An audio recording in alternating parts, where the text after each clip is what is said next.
We no more live in a world where it is all rainbows and unicorns.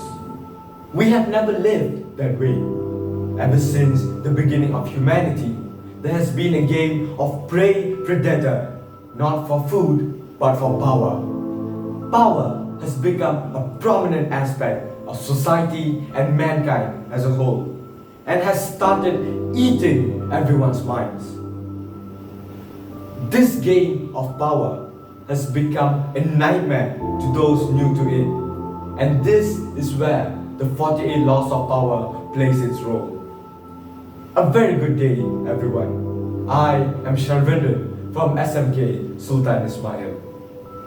This masterpiece, written by the American author Robert Greene in 1998, opens the eyes of its every reader and makes us see the world as it is, not as we perceive.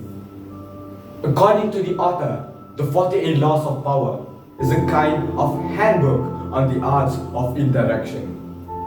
In the game of power today, you need to be cunning and vigilant to understand your opponent's gameplay. An opponent is not just a direct enemy.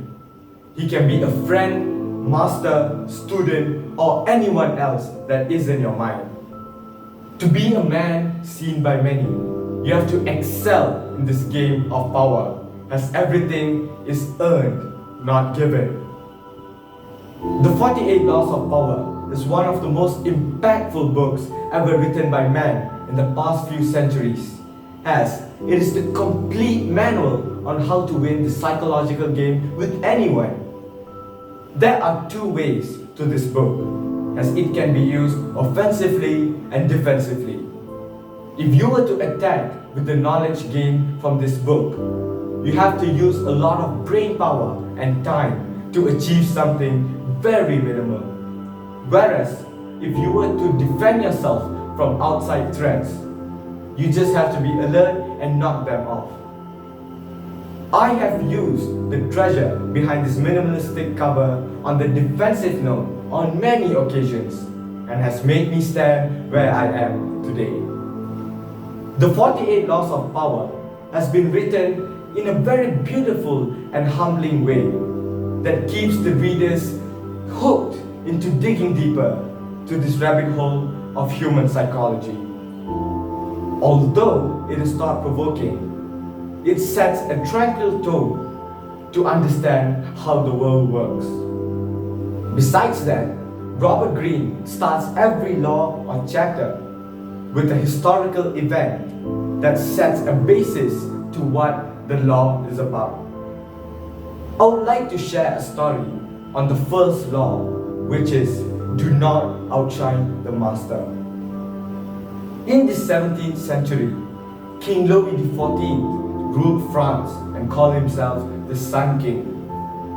He had a finance minister named Nicolas Fouquet, who led an extravagant life.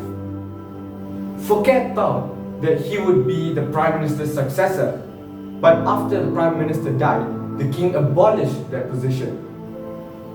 Suspecting the king envied Fouquet, he hosted a grand party to impress the king. But the king was jealous and sent Fouquet to life imprisonment for a crime committed by both the king and Fouquet. But the case was manipulated and Fouquet became the sole victim. This sets an obvious example to why one shouldn't outshine the master no matter the reasoning behind it.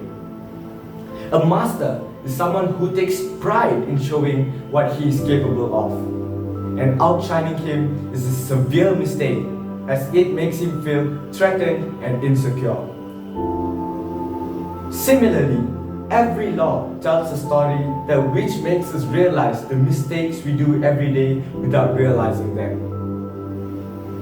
I would recommend all the youth to read the 48 Laws of Power, as they need to prepare for the future. Today, the youth are plundered for the benefits of the superiors. They sit and wonder, why do they go through so much hardship without being recognized and just thrown away in the shadows? In conclusion, the 48 laws of power shows us why we need to give importance to power and how to hold it with our hands and fear of not losing it.